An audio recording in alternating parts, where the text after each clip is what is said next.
Boxing day test শুরুর আরো 6 দিন বাকি। তার আগে মাঠের দর্শকদের জন্য বড়সড় সতর্কতা জারি করল মেলবোর্ন কর্তৃপক্ষ।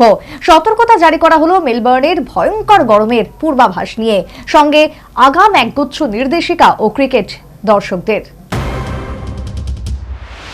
বর্ডার গাভাস্কার টেস্ট ট্রফির আপাতত ফলাফল 1-1। আগামী 27 ডিসেম্বর থেকে শুরু হতে যাচ্ছে মেলবোর্ন টেস্ট। স্বাভাবিকভাবে এই টেস্ট নিয়ে চনমনে ভারত অস্ট্রেলিয়া উভয় শিবির। ইতিমধ্যে এই টিকিট প্রায় শেষ। এর মধ্যে সতর্কতা জারি করল মেলবোর্ন কর্তৃপক্ষ।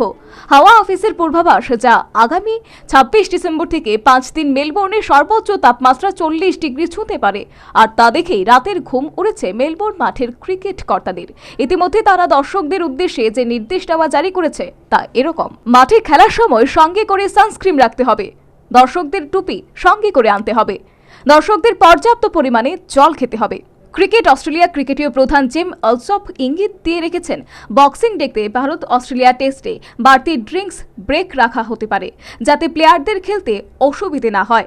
আসলে দর্শকদের নিয়ে চিন্তায় পড়া স্বাভাবিক।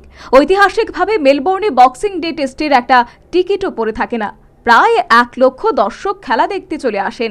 এবারও একটা টিকিটও পড়ে নেই। তিনি বলেন, আমার তো মনে হয় রেকর্ড দর্শক থাকবে এবারের বক্সিং ডে টেস্টে।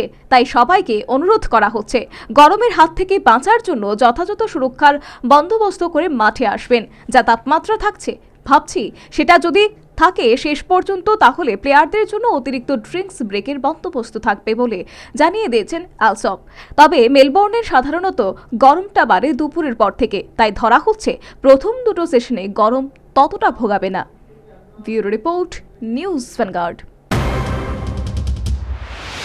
শিজা ইনস্টিটিউট অফ কিডনি সায়েন্সেস কিডনির জটিল রোগের চিকিৎসার জন্য এক উৎকৃষ্ট প্রতিষ্ঠান, যেখানে উত্তর পূর্ব ভারতের প্রথম এবিও অসামঞ্জস্য কিডনি প্রতিস্থাপন এবং মৃত ব্যক্তির কিডনি প্রতিস্থাপন করা হয়। এখানে 115টিরও বেশি কিডনি প্রতিস্থাপন এবং উত্তর পূর্ব ভারতের সবচেয়ে বেশি হিমোডায়ালিসিস করা হয়েছে, এবং এই সংখ্যা দিন দিন বাড়ছে। Shija Institute of Kidney Sciences Tripura সরকার সহ অরুণাচল প্রদেশ, মেঘালয়, মিজোরাম, মণিপুর এবং নাগাল্যান্ড সরকার দ্বারা স্বীকৃতি প্রাপ্ত।